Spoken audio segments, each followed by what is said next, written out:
Welcome everybody, good afternoon. Sorry for the technical delay, it's part of the game as you know. As always. Today we are welcoming Dr. Lee Van from University of Cambridge. I'm honored that Lee accepted this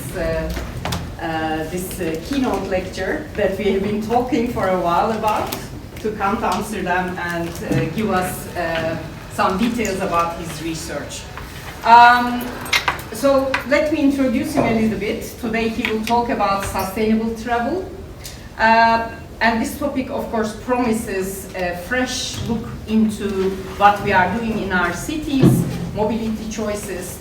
And in our group, of course, we have very interesting mobility studies that overlap with what Lee does. And that's why I thought that it would be a perfect moment to have a nice discussion. So we invited Luca Bertolini to be the discussant of this event. Thank you, Luca, for accepting this. Dr. Van is an associate professor in urban planning and development at University of Cambridge, Department of Land Economy. He serves as the director for the MPhil in Planning, Growth and Regeneration, and is a fellow of Gonville and Caius College. His interdisciplinary research bridges urban planning, transport studies, and spatial economics with strong emphasis on policy relevance, because Lee also does some interesting practice work related to his research. His recent work delves into strategic planning at city and regional levels, the impacts of flexible working arrangements, micromobility, and the adoption of electric vehicles. And notably, Lee is a co-investigator of the Center for Smart Infrastructure and Construction and the trustee of the IGER Foundation, through which we have the opportunity to know each other. And in 2023, Lee co-authored the book Digital Twins for Smart Cities, Conceptualization, Challenges and Practices. We are going to have a full-day workshop tomorrow to cover topics of digital governance, with, of course, Lee's contributions as well. And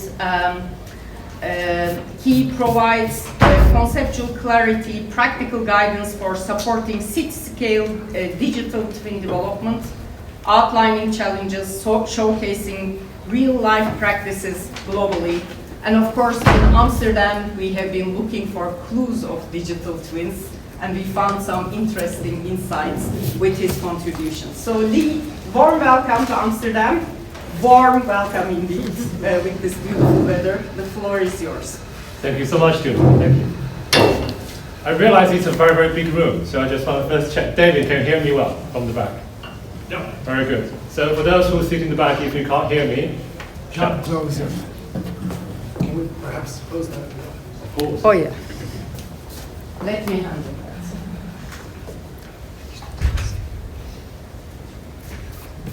For the record, that's a very long introduction text. I didn't write that for Tuna. Tuna is very kind and offered that very detailed introduction. In addition to that, I think it would be useful if I introduce myself a bit more in relation to this topic. I'm an architect by education, so I'm not from conventional transport planning background. But how did I get into the transport planning world? It started from my PhD. I did a PhD in sort of spatial economic modeling of the urban land use and transport systems, largely applying urban and regional economics. That's where my interest in transport started. Since last year, I've been working on a national research project funded by the UK Department for Transport and the UKI, UK Research and Innovation. It's a £10 million major investment by the government, and our primary goal or objective is to advise the UK Department for Transport on transport decarbonisation and climate adaptation. It is a research consortium that involves 13 universities in the UK. Surprisingly, I'm one of the very, very few social scientists in the team. The whole centre was dominated, still dominated by engineers. So for me, it's also sort of a trailblazing journey. I try to understand and work very productively with engineers, but also trying to convince them that policy matters, narrative matters. But in this process, of course, I have to speak their language rather than the social science language, otherwise they wouldn't follow. So this is a journey which I want to share with you. This is still work in progress, but I do hope that this will be a nice sounding board for me to make further progress. I want to talk about sustainable travel today and focus particularly on the lifestyle and the geographic perspective. I will start by introducing why I want to focus on these two perspectives. Then I will delve each one of those, lifestyle and then the geography, and with a synthesis as the conclusion. So why the lifestyle and the geographic perspective matters. First is because of a matter of urgency. If we look at this graph on the right, this shows that since 1990, how much greenhouse gas emissions reduction has been achieved by a very broad sector in the UK. Energy supply, quite impressive, down by over 60%. It was largely due to a shift from coal being the primary source of energy to renewables and nuclear. If we look across these 5 major sectors, transport stands out as the only sector that can only achieve the single-digit reduction over the course of nearly 30 years. What is more alarming is that now transport is the highest emitting sector in the UK. It accounts for about 27% of the overall territorial greenhouse gas emissions. So there is a rising urgency that we have to do something about transport emissions. However, the problem with transport, particularly for those who work in transport, they often argue that transport is different. It's different from the energy sector, from housing, from business. Yes, transport is subject to very significant income effects. For example, as the income increases, the GDP per capita increases, people consume more, people travel more. They use much more carbon-intensive modes of travel, like aeroplane. However, I think what is fundamentally worrying, alarming, is actually this quote from Rachel and Weber talking about wicked problems in planning. So I guess the fundamental problem for transport not achieving much in terms of the greenhouse gas emission reduction is because of the predict and provide model. So for so long, the whole transport planning has been driven by meeting increasing demand. Why is that? It's because we define the problems by the solution. The solution is to increasing our capacity, meeting growing demand, and hence the problem is always about measuring demand.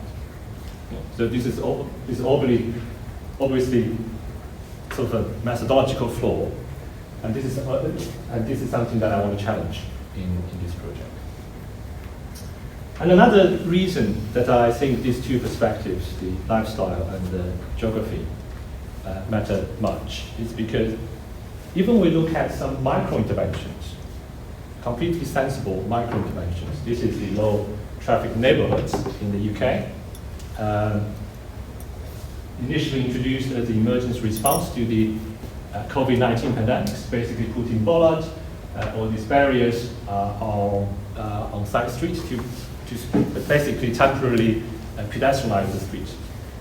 And you see massive protest against these micro-interventions. And you probably have heard of this conspiracy theories about Oxford, for example, right? So the low traffic neighborhoods as a way for the government to control people, lock people in their own district, limiting social mobility. So how does this very small scale, very goodwill initiatives turn out so badly? So when I started the project, the original expectation from the Department for Transport and also the colleagues from more traditional transport engineering field is that we just look at the existing inventory of policies, national policies, and see which one will be more effective in terms of reducing the transport emissions. But I made the argument is that how can we think about interventions without understanding people and places? I'm trying to convince my colleagues that this is the precondition, this is the prerequisite for us to think about effective interventions. Okay, so let's talk about people first, hence the lifestyles. Are you a sustainable traveler? Sorry, I throw out this very provocative question to you, but if you think you are a sustainable traveler, can you put your hands up? But this is Netherlands. Right, I'm very pleased to see that. I hope that after this presentation, you'll see more nuances in addressing this question. Why I raise this question? Because when I asked this question, or when we were asked this question by the UK Department for Transport, we also think about overall emissions, aggregate overall emissions. But this is the rebuttal I can provide you. I selected 4 samples from the English National Travel Survey data. These 4 individuals, within that survey week, had a very similar level of greenhouse gas emissions from transport, ranging from about 260 to 330 kilograms CO2 equivalent. So they have a similar level of transport emissions. However, if you look at intra-week distribution, so the emissions by day, you'll see they show very distinct patterns. So for the individual one, I call it same day, every day. So it's a very consistent travel pattern, very similar level of emissions across 5 days of the week. Sample 2, 4-day working. As you can see that from Monday to Thursday, high emissions, but almost 0 on Friday. Sample 3, happy weekend. Very, very low emissions on work days, but quite high emissions on weekends. And sample 4, that is me. Well, it was not me, but I think it's a very good representation of me. Today is Tuesday, I believe. So Monday, I took the flight from Luton to Amsterdam. Yeah. So how much carbon I have generated? It's a distance of about 350 kilometers. The carbon footprint of that journey is 130 kilograms CO2 equivalent. And shamefully, I took a taxi from Cambridge to the airport. Add up. All right? So that's me. But for the following days, I will be walking and cycling. So basically, very low carbon emissions. So these 4 individuals have a similar level of emissions, but that the intra-week distribution varies significantly. Should we consider this in designing policy interventions? So this is my experiment. Right? I want to measure this and show the importance of thinking about this intra-week variability in promoting sustainable transport. First of all, I think about measurement, how we measure this variability. This is the coefficient of variation. So it's the standard deviation divided by the mean. It's a standardized measure so that we can compare groups of very distinct level of emissions. Just to pique your interest on this, I want to raise another question. If we think about this variability, intra-week variability of travel, I want you to compare this variability across different socio-economic groups. So here we follow the UK National Statistics socio-economic classification. So there are 4 groups, from high to low. If we think about income, managerial, intermediate level, routine and manual occupations, and the never work. So broadly from high to low.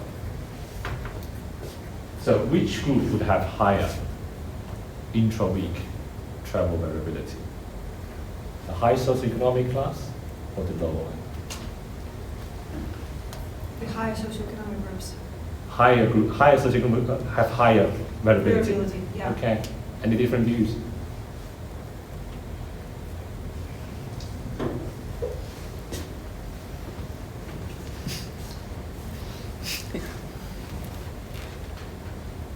a box plot showing you the distribution of coefficient of variation across 4 socioeconomic groups, from high to low.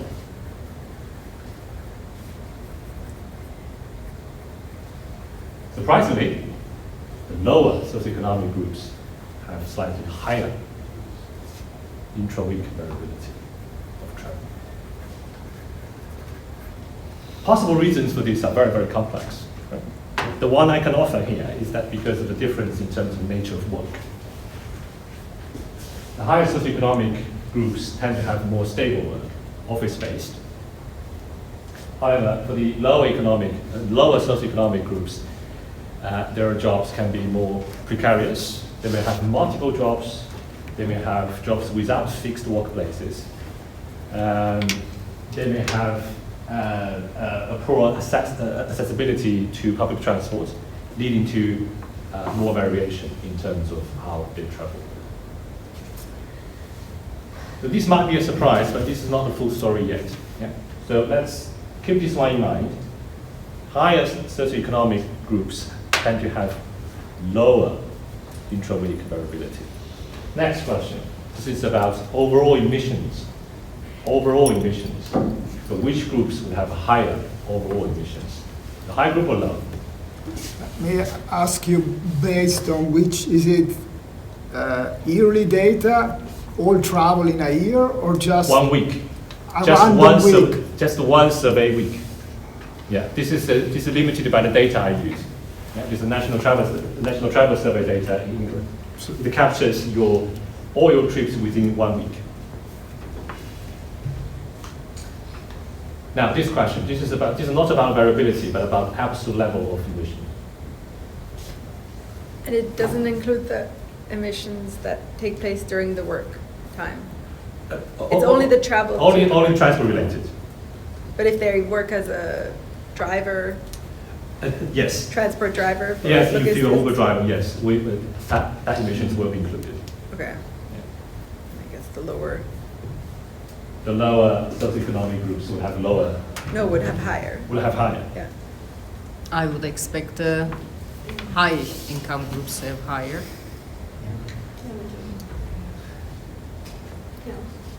So this is the reverse. Okay. From high to low, and if you look at average, you will see that the higher socioeconomic groups tend to have higher overall emissions. If we combine these two findings, so lower variability and higher overall emissions, this leads to the stereotype about high-income people. Yeah. They emit so much, and they emit so much very consistently. However, that is actually not the truth. I want to demystify that. Yeah. This is why I show you the box plot here, rather than the average numbers, because this is exactly the case where the averages can be so misleading. This is the actual distribution of emissions.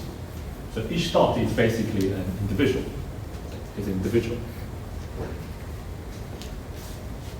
There are actually quite lots of people. So this is basically the middle 50% of the sample.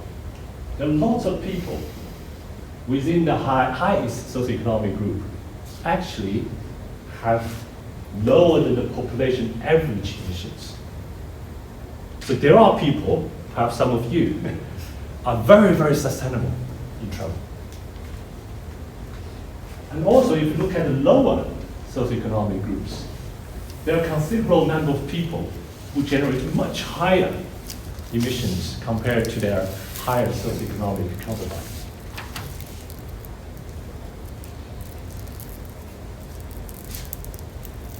So this is why I said, if you only look at average by socioeconomic group, it can be very, very misleading. I want to demystify that. It's not true that the highest socioeconomic groups are less sustainable. We further look into that using econometric methods to look at, for example, how emissions vary across different days of the week, across different trip purposes. So what we find is that even for those with very, very high emission, very high overall weekly emissions, they don't actually have high emissions across all days of the week. It tends to be on certain days of the week, notably on Thursday. We also find that, well, this is our inference really, because the survey data we use wouldn't be able to provide direct evidence on this. But if you go back to this, we argue that, particularly if we look at these outliers, some of those high emitters are involuntary emitters, in the sense that they don't make a voluntary choice of traveling that much or emitting that much. So this is important that we think about this voluntariness in travel choices. So if they were offered better options in terms of where they work or where they live, they may not have to emit that much. Yeah? So this is a very, very important dimension that we want to address. And our hypothesis here is that there might be a correlation between variability and voluntariness. I don't have the empirical evidence here, but this is something I want to work on. Let's carry on. Why this matters? So far I've been talking about this variability and how this varies across different socioeconomic groups. Why it matters? Because this will inform how we design policies. For those who work in the transport sector, particularly transport modeling, you will know how we segment travel demand or travelers defines how we design policies. So in the national transport model in the UK, we divide travelers into different age groups, different household types, like single person households, household with 2 children, 1 children, or 2 children more. We divide individuals by the socioeconomic classification. That's exactly the scheme I used earlier. By car ownership, sometimes by location, rural versus urban. But we don't see these dimensions appear in the segmentation scheme.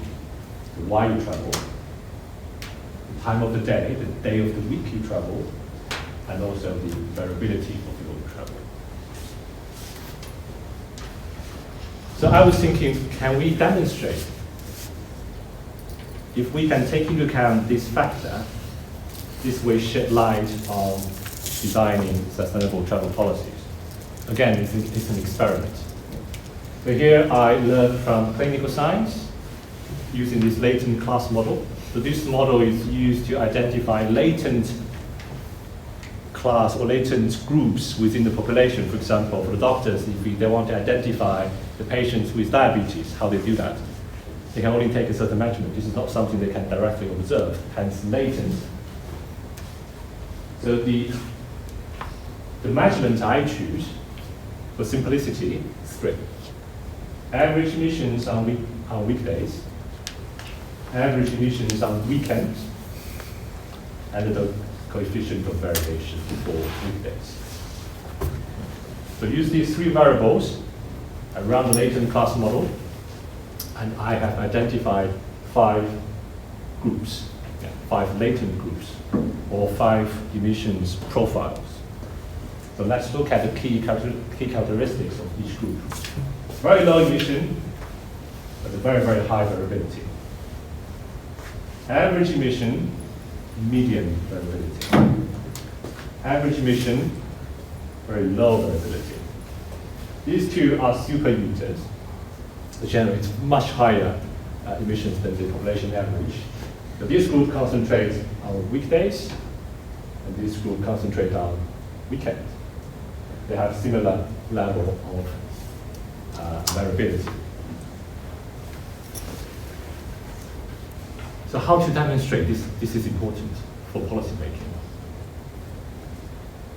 This is the revealing slide.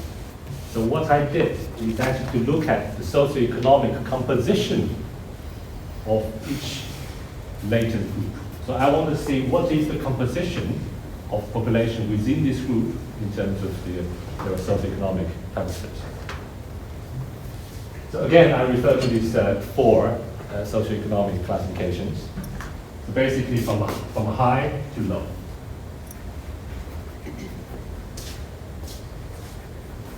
Just remind you, these 2 are the super emitters. understandably, they have a slightly higher share of these highest socioeconomic groups, which is not surprising.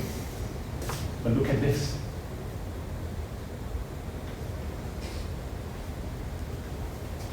Again, some people in the highest socioeconomic group can be very, very sustainable. But also, look at those. They are perceived as low income, low socioeconomic classification, but they have very, very high emissions. So what I would argue, again, to my engineering colleagues is that if you only rely on the socioeconomic classification in your transport model, you end up designing the policies based on this classification, but this classification is not a very good indicator of actual emissions.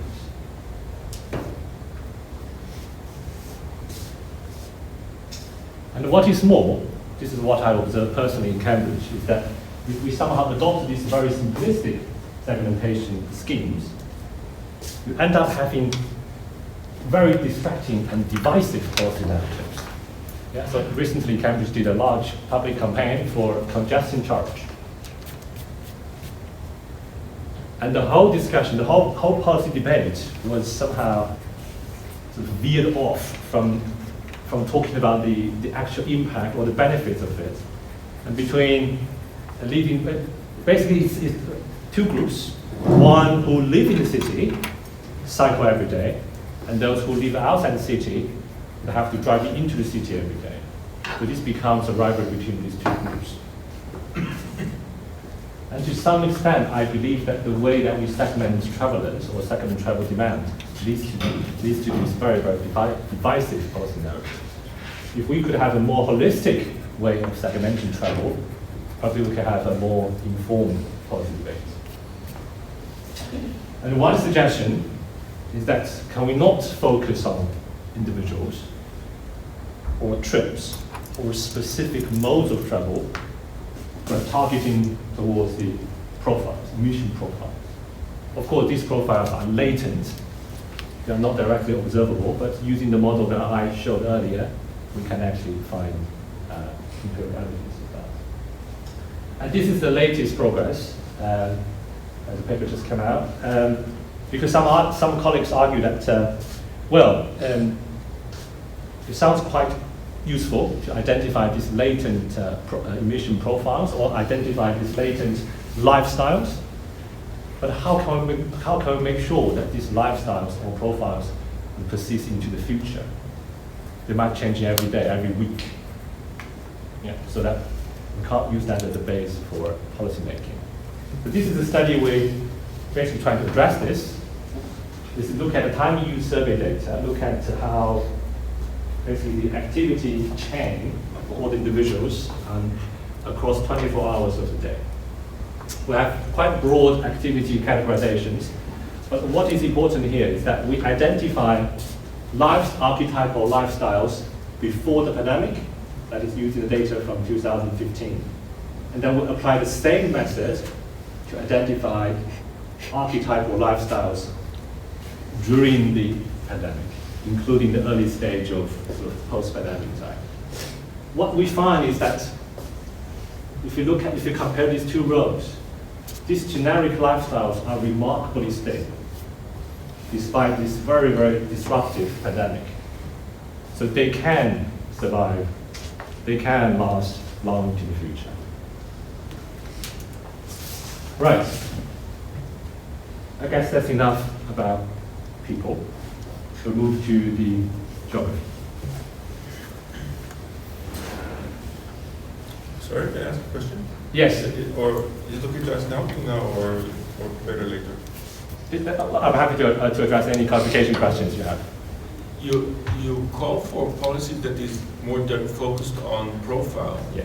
but it's endogenous, right? It's like, I mean, you target a group by their profile by trying to shift them, but how do you see that happening? Because like once they're shifted, you cannot apply the same policy, right? This is yes, I think heterogeneity is potentially an issue, but this also applies, this risk also applies to medical science, right? I mean, if you can identify your potential patients And do you take interventions whether this will change probability or propensity of this individual having that? Yes. Yeah, but it's not a choice to have a disease, right? But well, It's a choice to travel in a certain way. I don't have that evidence. I don't have that evidence. We can argue that for the first iteration, we want to target on those high emitting profiles, or we say we're targeting on the involuntary high emitting profiles as a social priority, for example. But to what extent this endogeneity may affect the effectiveness of this, or in the future, I don't know. Oh. Because I have never done that experiment. Yeah, but that's a good point, yes. Okay, shall we move on to the geography? This actually is slightly simpler. I want to address two things. First is to look at how the car use pattern varies across different regions in the country. Second, I want to look at 20 years back to see that despite all the efforts that we have made in the UK, how much we have achieved. Because that actually would provide a realistic benchmark for us to look into the future. I call that a potential analysis. Okay, first thing, the car use pattern.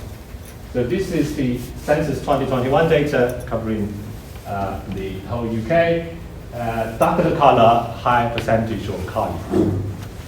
So potentially higher transport emissions. So it's very clear in very dense urban areas, particularly in London, very low share of car use, high share of public transport use, not surprisingly. This shows the histogram of mode share at the local authority level. As you see that the very majority of local authorities have very, very high share of car use. Oh, for some reason this is not very clear, but it's the same exercise. We'll look at the box plot. I want to look at the distribution of the the share of car use at the local authority level by region. So here you have 9 regions in England plus Scotland and Wales. So from this array of box plots, you can find 3 types of typologies. The first is London. If you look at the mean, the average is much lower than all the others. This is what you've seen basically from the map earlier. Yeah? Very, very low percentage of car use. And the second type is actually what is within this red polygon. You have very, very high average car use, but you also have outliers. So places within the region that have very, very low car use, car dependence. And these places tend to be the economic center, the core employment, the employment centers in that region. Yeah? I put down some names for you. And you see these are all basically the biggest city within that region. We have the third type, which is the Yorkshire and Humber and the Northeast. Is that for these 2 regions, we don't have any outliers. So we don't have actually that core city within this region that have very, very low car dependence. So potentially this implies a more polycentric structure, but from a transport perspective, from a sustainable transport perspective, somehow they don't have the benefits of this agglomeration. I want you to bear in mind these different typologies. Okay, I have 2 or 3 more slides showing the empirical results. I'll walk you through. This is a bit dense. Like I said, the purpose is to understand the potential for improving transport accessibility. What I did is look back 20 years. So I have the data from 2002 all the way to 2023. I divide this 21 years into 4 periods. So 2002 to 2010, 2011, 2019, the pandemics, and the post-pandemic. What I want to find out is that how the car use has changed by period. So for each location, for each region here, you will see 3 bars. The light gray bar is the change in the 2000s. The dark gray bar is the change from the 2010s all the way to 2003. And the red bar is the cumulative effect of the whole 21 years. And because this is about car use, so a reduction of the car use will be implying a higher accessibility, so more sustainable. And if it's on that side, this is less sustainable. Okay? I will use London as the example to talk you through. So look at London boroughs here. So London has achieved quite a lot in the 2000s. We see this massive reduction of car use. But look at the impact in the 2010s, including the pandemics. It actually goes the other way, quite marginal effects. Hence the overall effects of about 6% of reduction. But we also have cases like this. So the pandemics basically exaggerate or deepen the car pandemics. What is interesting, I understand it may not be very interesting in this regional breakdown, but what is interesting is to actually look at the effects of the pandemic. Basically, the direction of change of this dark gray bar. It varies a lot. Yeah, it varies a lot. For certain locations, the pandemic actually helped to reduce the car dependence. For some other locations, it's the other direction. The same method, the same format, but this is the public transport use. Public transport use. This time, if the green bar is on this side, which means an increased share of public transport use, means more sustainable. Again, I want to focus on the pandemic impact. You first look at the gray bar. So this is the improvement or the changes from the 2000s. You see that for most of places, it's positive. But in the 2000s, most of places have witnessed an increase of public transport use. But a decade of effort has been completely reversed by the pandemic. But you see, predominantly, the dark gray bar goes that direction. So this is the damage that the pandemic has done on public transport use. Of course, we have a few outliers or exceptions, and these are probably the good cases that we need to look at, is that how in those places the pandemic has been delivering positive changes instead of negative. Okay, to summarize, so if we showing the change of these two modes on one single graph. So the green being public transport, the red being the car use. So we see more of a contrast across different places. So again, using London Borough, using London as a positive case, significant reduction of car use accompanied by increased public transport use. It's a good practice. But if you look at the northeast, it's completely different direction. Completely different direction. And remember the three patterns? So these are the regions that we see improvement in both the core and the periphery. This is a region we see improvement on the periphery, but not the core. Interesting, that's Manchester. And these are the places and regions that we see basically a deterioration in terms of transport facilities. So this is the heterogeneity we are talking about. So given this, say if we assume the whole country will achieve a 5% increase in public transport use, I don't think that scenario is realistic. So, policy implications. So we observe significant variation in terms of the past progress. And in terms of the scale of the change, it's actually quite modest.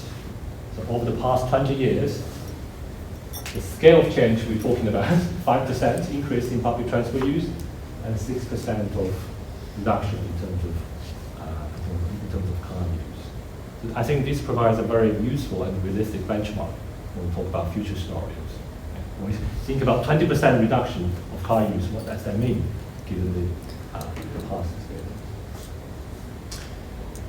And given the regional differences, we can infer that the costs for removing some of the barriers for more sustainable travel would also vary significantly. And for our project, because our project is at the national level, we face this classic dilemma: efficiency versus equity or equality. Shall we prioritize those places with very high emission intensities, or we should pursue a more coordinated approach, allowing all places to decarbonize at the same rate?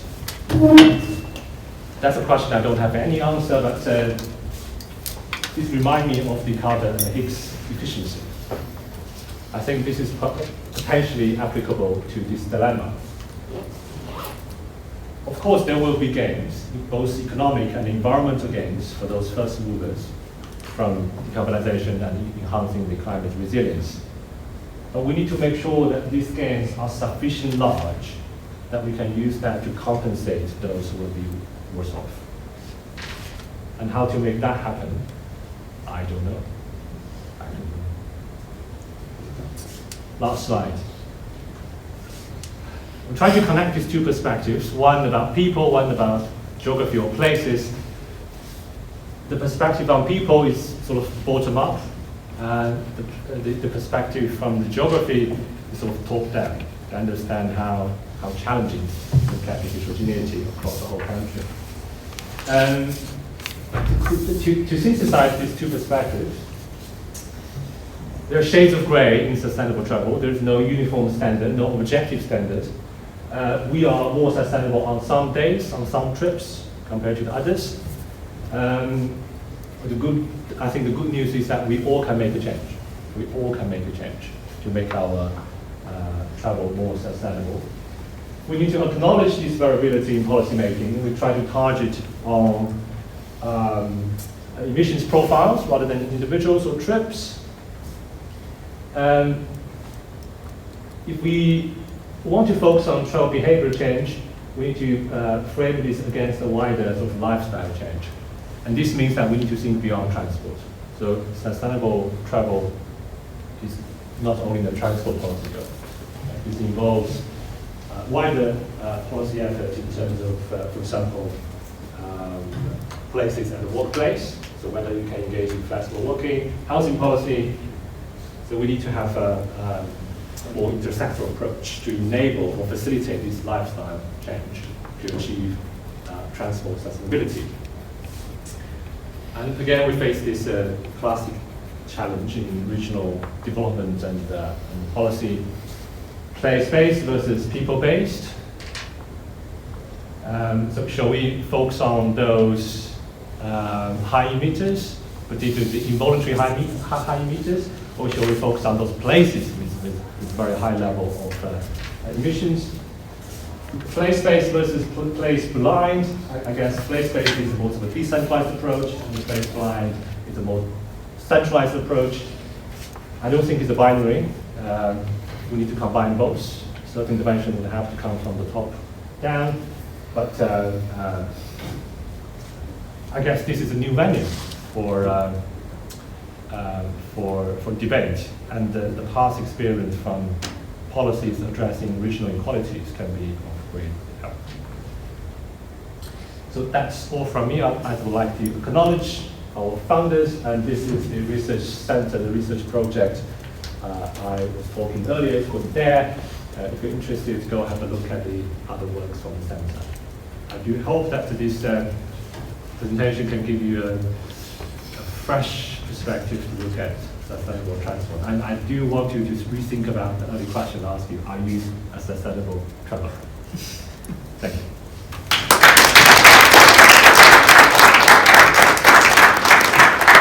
Thank you. you so much, Lee. What I suggest that we get some feedback from Luca. Maybe you have questions or discussion points, and then we open the discussion to the whole group. So you want me to come up? Yeah, maybe Yeah. that's nice.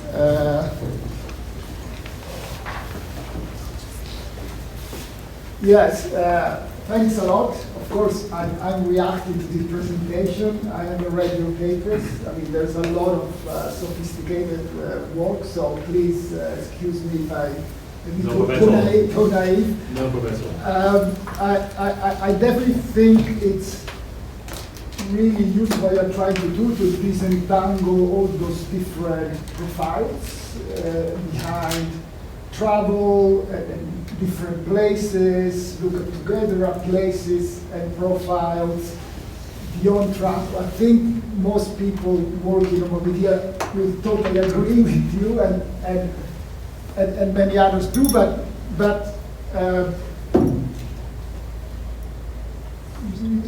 let's have a discussion, you know, because at least some of us have been saying this for years, tried that for years, so we have to try and understand why are not we succeeding in making any significant change. So that's what the discussion should help us understand.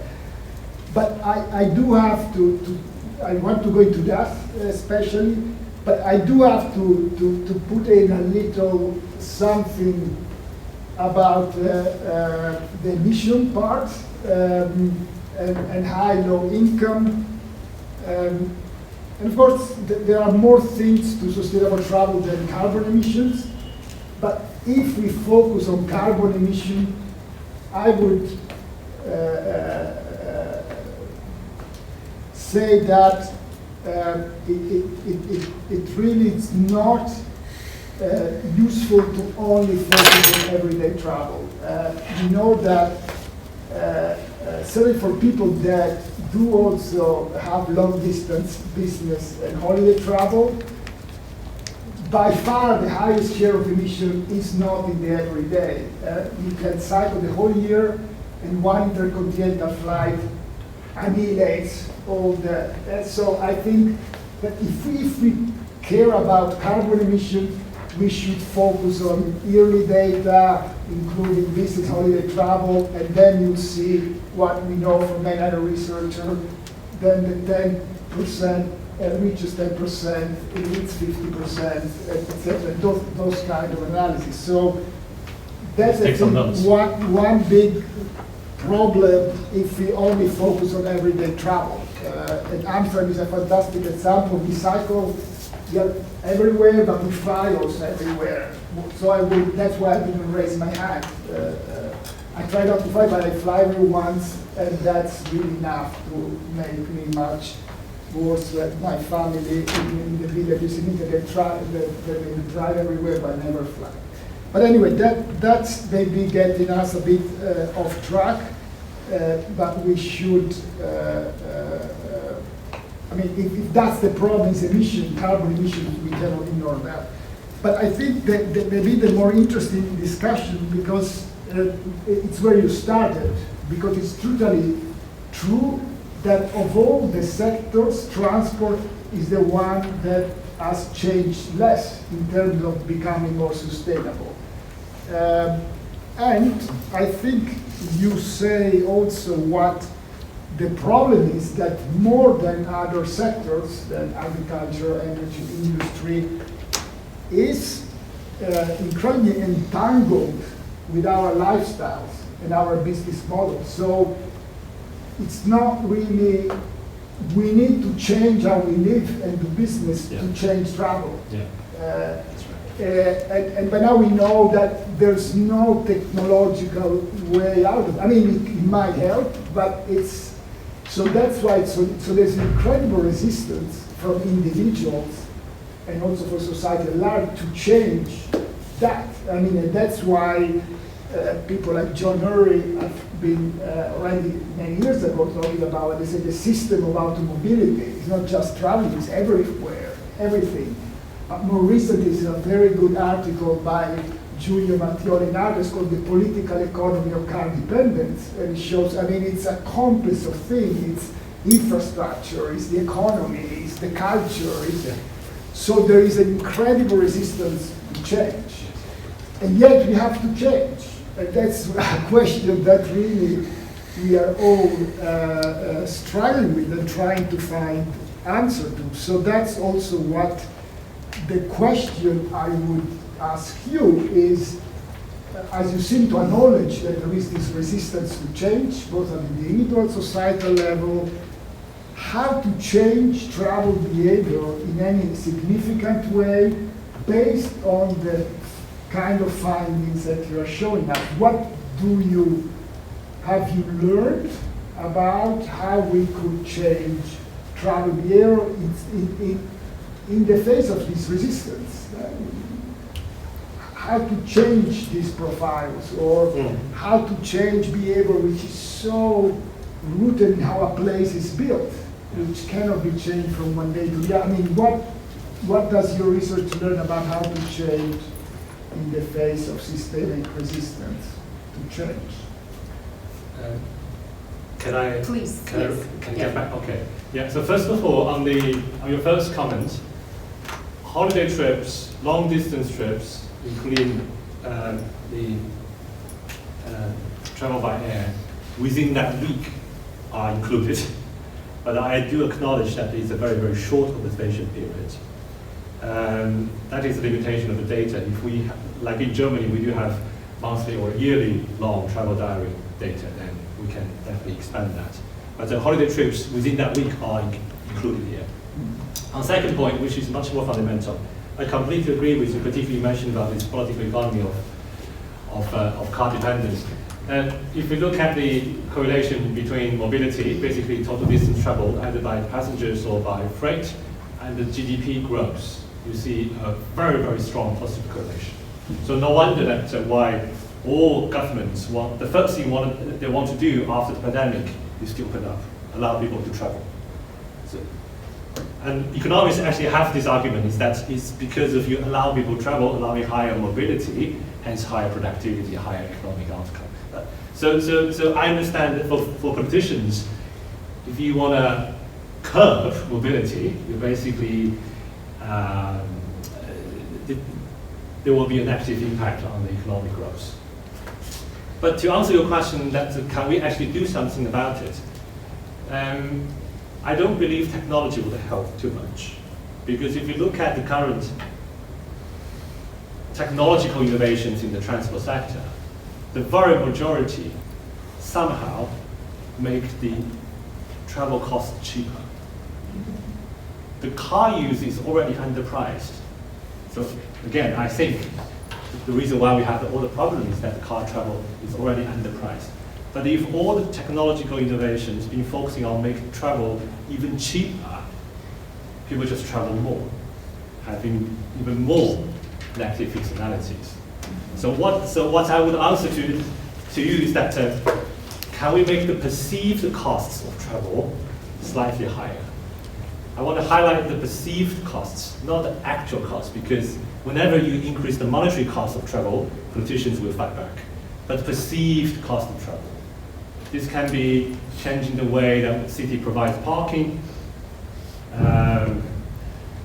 making other modes more friendly, more culturally acceptable, relying on the new generation. We do observe that young professionals in London, they still own the car, but they don't necessarily use the car. So we don't undermine car ownership, but we encourage people, or actually providing the disincentives, say don't use your car on weekdays. So I think if we can focus on the perceived cost of travel, particularly those motorized modes, that can be a start. But I don't think technology innovation at the moment is helping with that. I have a little point to add, and then I think I would like to turn to the audience, because this makes me think, this is not really my field, transport, but of course I'm a user too. Now, talking about travel behavior, can we change the behavior of people on transport, on mobility, based on their own choices, without providing alternatives to them. Because sometimes I think that when we think about the choices people have, Ori made a good point. He said it may not be a choice. You may get a sickness, it's not a choice, but transport is your choice. But in some contexts, and of course I'm thinking about contexts like Buenos Aires in Argentina, or Istanbul in Turkey, or Bogota, there are no choices as such of thinking of sustainable transport. You cannot cycle, while you can, but if somebody doesn't offer you the infrastructure, you won't be able to do that. So my question is, can we think of travel behavior change without governing what has to be done for the choices people have? So can policy follow people, or people follow policy? I think it's a reflection to you both from my side, but then I'll give the floor to the group. But I expect you to say something. Yeah, you want to start? That's a very difficult question.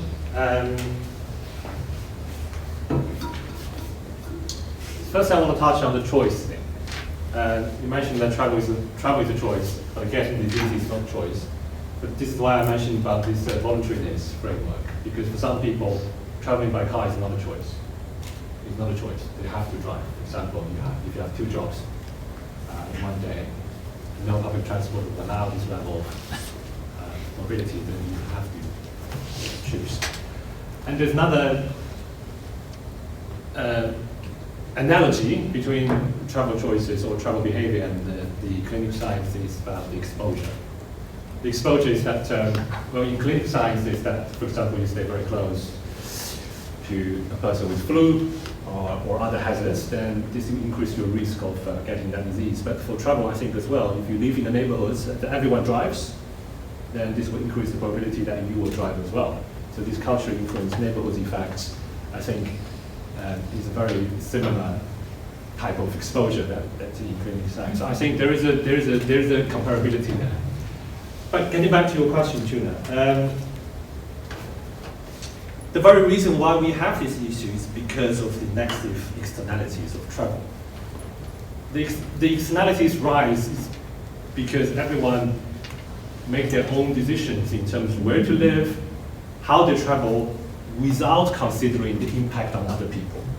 So that's the fundamental cause of these externalities.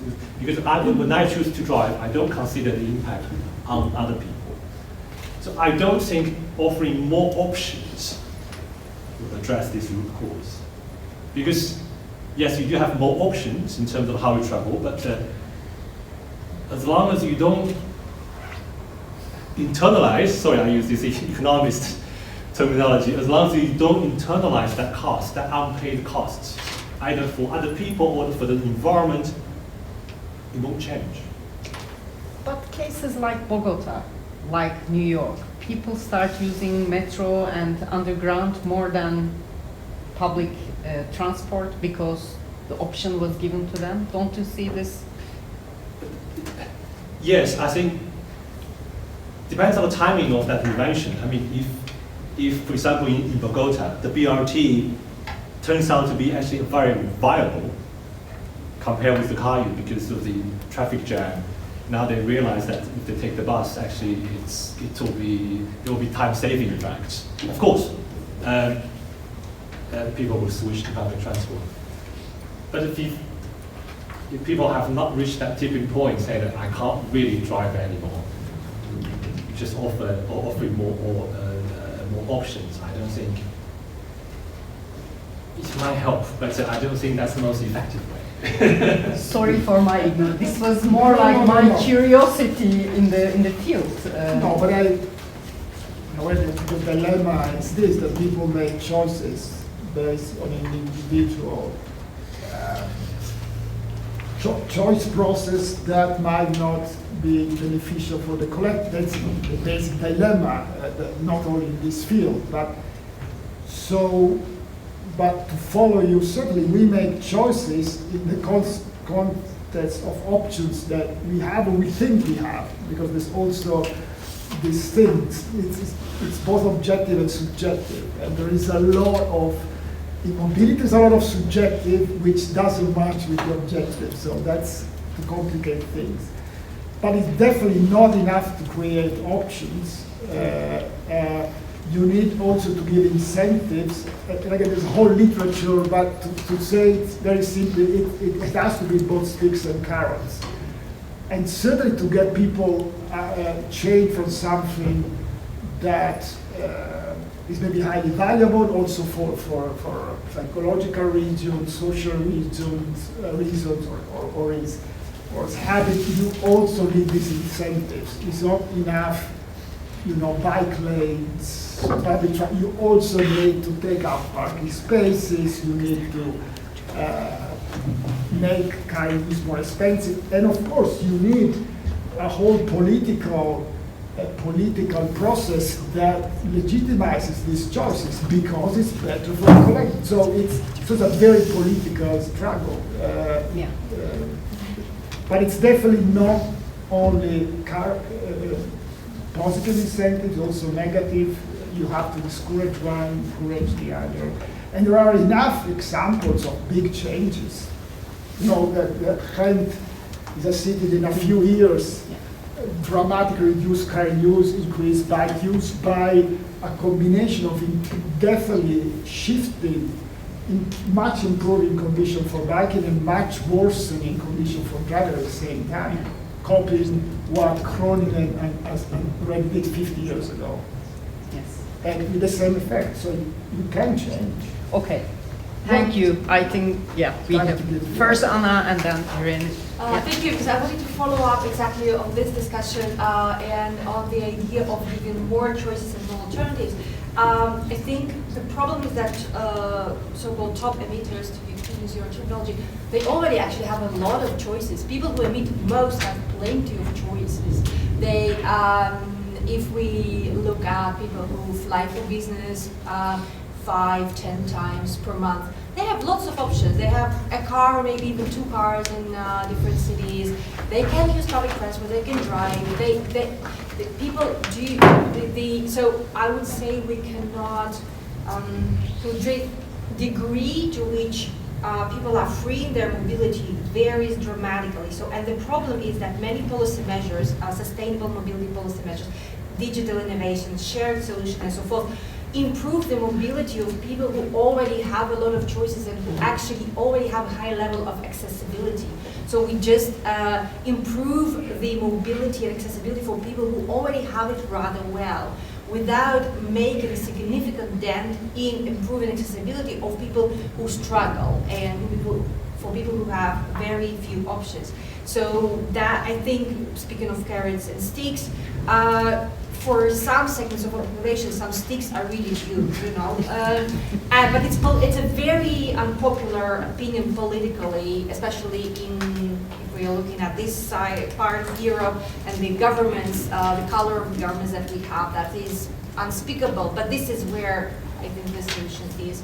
And I just, in general, I really like both of your responses on how, I think this is, to me personally, this is the crux of the problem, that mobility choices and residential choices and mobility choices, especially of people who do have options, they are not made with regard for the collective or the consequences. This is the driving idea, sorry to promote my own work here, but this is the driving idea behind the concept of mobility as a commons. Which I developed, that we do exactly the problem that we see, that mobility is seen, especially by liberal governments, by neoliberal governments, as an individual right, rather than a commons to be collectively kind of managed, etc. So that's the key issue in my opinion. Anna, do you mind introducing yourself? And I would ask everybody to do so because Lee doesn't know who we are. Yeah. My name is Anna Nikolaeva. I'm assistant professor here working on mobility. Yeah, thank you very much for your work. I think I saw a hand over there and then Irene. Yeah. I had a question related to, because Introduce yourself. I'm Irene Gomez. I'm a postdoctoral researcher, also working on mobility.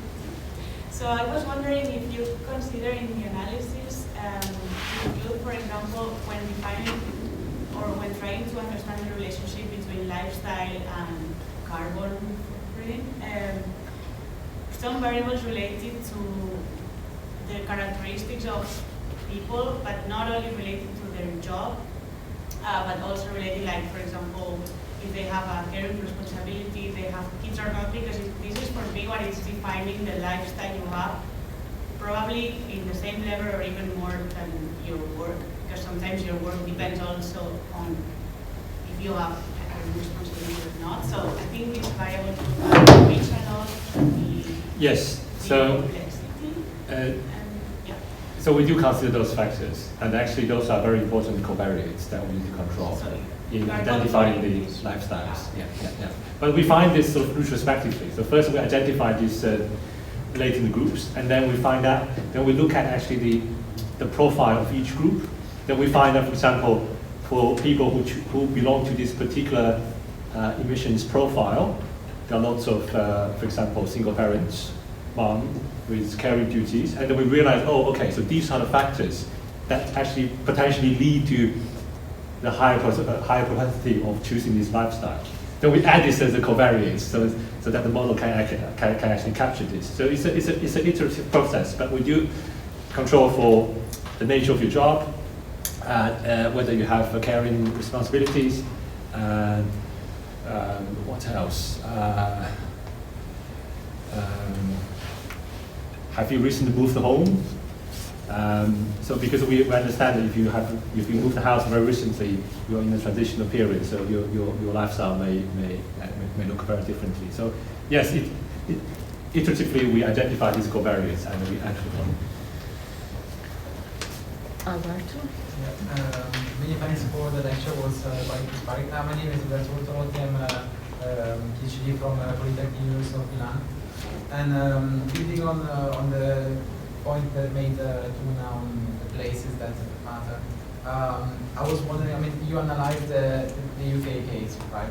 And mostly I assume the London case. So thinking of rich people leaving the city center, basically, or in the core city of London and working there or working remotely. But what if we think on the cities with big sprawl, in which we're supposed to have like villas in the peripheral part, and think on, for instance, if we think about LA or Brussels also in Europe, in which have all these big villas and rich people moving to the city center and so using the car. Do you think, like in that case, the British case would be generalizable again? I mean, also comparing other. Thank you. That's a good question, thank you. So, all the findings I present is UK specific, it's context specific. So this is based on the empirical evidence from England. But I think, yes, we probably can't generalize this to say that the higher socioeconomic groups in the United States are accessible as those that their counterpart in the Europe. I think we probably cannot generalize that too much, but the same method can apply there. We probably will have very different findings. Yeah, so this has to be done in a case-sensitive way.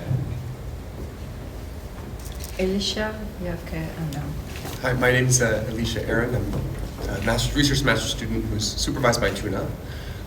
Thank you for this. I'm wondering if you have some broader theoretical or philosophical even reflections on what this means for, the late capitalist world we're in. Like you mentioned, GDP rises, movement rises, right? And not only that, I think the identification of the emissions profiles between those who involuntarily, because of whatever life circumstances they're in, have to day to day use more emissions versus those who are doing so because they have the economic means to travel wherever they want to. I'm curious if you have broader reflections on what this means for the state of, or let me say it differently. This has very interesting implications for involving power and inequality in the world. The involuntary missions seems like something that's about infrastructural inequalities, whereas the voluntary missions is about power. So I'm curious if you have any reflections on not only how policy might address those issues, but also what that means in terms of what the world would look like if we didn't have those inequalities and power differentials in terms of travel. That's a fascinating question. I'm afraid that's a whole new dimension I haven't thought about in this project. But I do acknowledge that voluntary high emissions is a reflection of power, and the involuntary high emission perhaps is a constraint, is a choice constraint. Probably something to do with the capitalism. But we also observe involuntary low emissions, in the sense that if we can provide faster mode of travel, these people will travel a bit more, leading to a welfare gain, or maybe even a productivity gain, and empower them a bit more. So I don't think mobility is the enemy of that, to all cases. Mobility can be a powerful tool of enabling or empowering people, but of course, again, we can't generalize that for the whole population, so because we also observe cases that, for example, if this lady would have better access to public transport, it may lead to better life outcomes. But so I guess this can go either way, but really depends on which segment that we talk about. So that's my reflection. Answer to your question. Because there's something that came into my head as well, is that, I mean, the high emitters on a weekly basis, like Luca, you mentioned, you go back to Italy and that ruins your travel for the year, right? And as someone who's from the United States, I visit my family. Again, I had the means and ability to come study in Amsterdam, but I go visit my family and I'm the problem, right? And so what's interesting here is almost like, and I hate to say this, but it's almost like there's the nativist course in fighting capitalism, don't leave, stay where you're from. And in some ways, this very progressive value, right? There's very progressive value of diversity in the world and valuing people, right? Is it? This is just another reflection that came into my head of something about this is interestingly, it's. But the very fact that you are here raising this question, it generates a social value. And should we include that social value into this whole Was it worth the carbon emissions for me to raise this question here?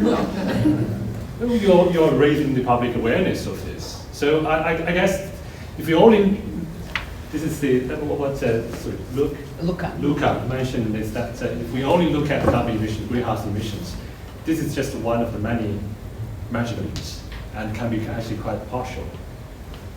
Sometimes we need to think about the benefits of having those emissions, right? Not only to the economy, but also to the whole society. Like me being able to visit Amsterdam, I was in Vienna last week learning about social housing. So I said, if mobility allows me to generate social values, should we actually offset that carbon cost or environmental cost? So I think this is the wider way that how we measure, how we measure impact, how we measure costs. I just want to say, because I think that's very interesting and important what you said. But I want to connect it to what Anna was saying about commoning.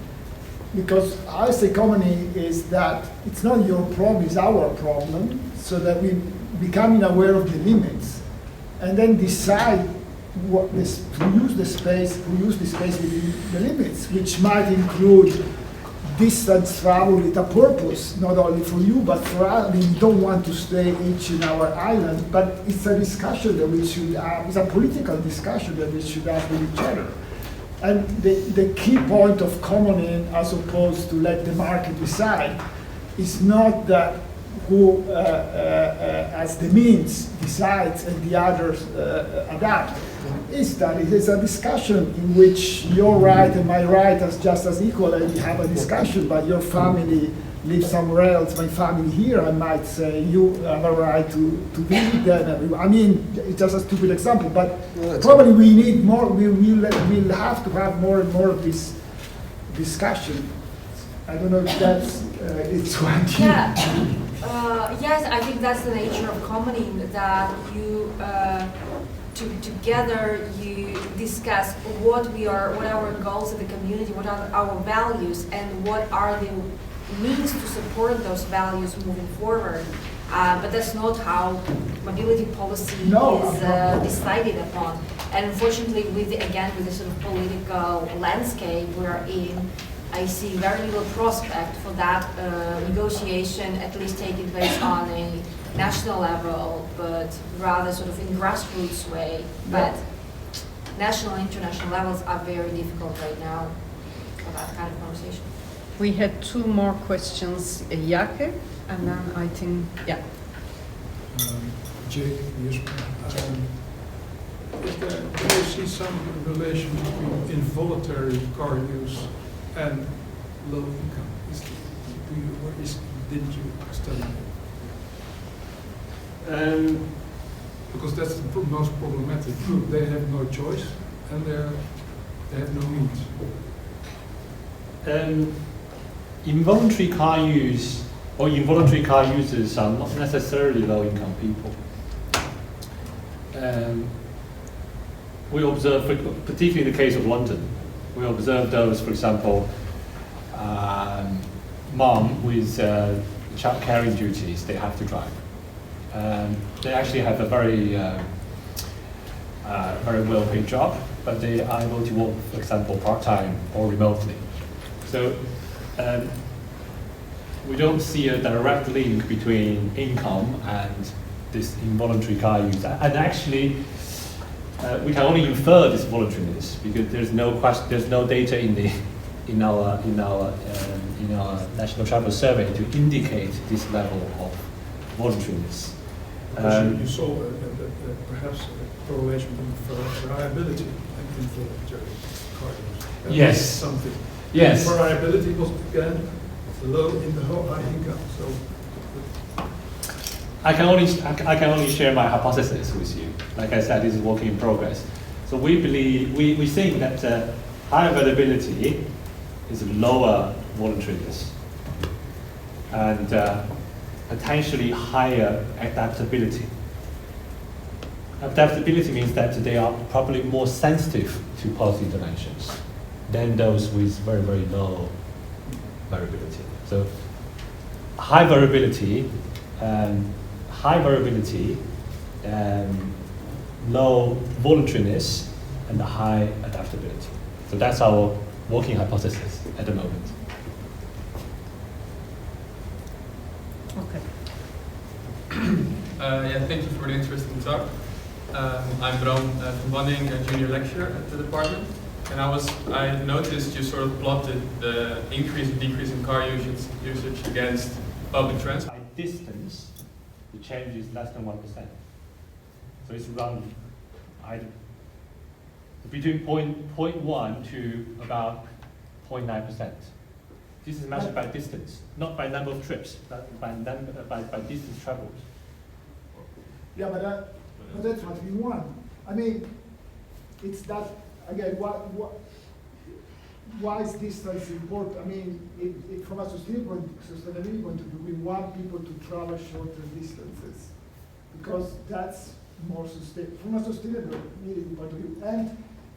And of course, traveling by bike or walking is lower, so we have fixed time budget, so we travel less further. But the whole idea is if you can create environments already of the 15-minute cities that you don't need to travel far to have a good life, that's good. So I would say that then we should look at number of trips or time spent traveling.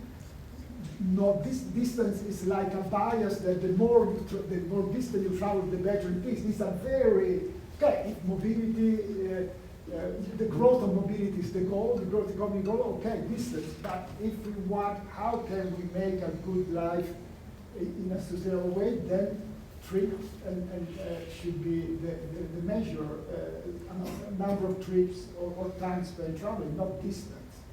I think both measurements are important.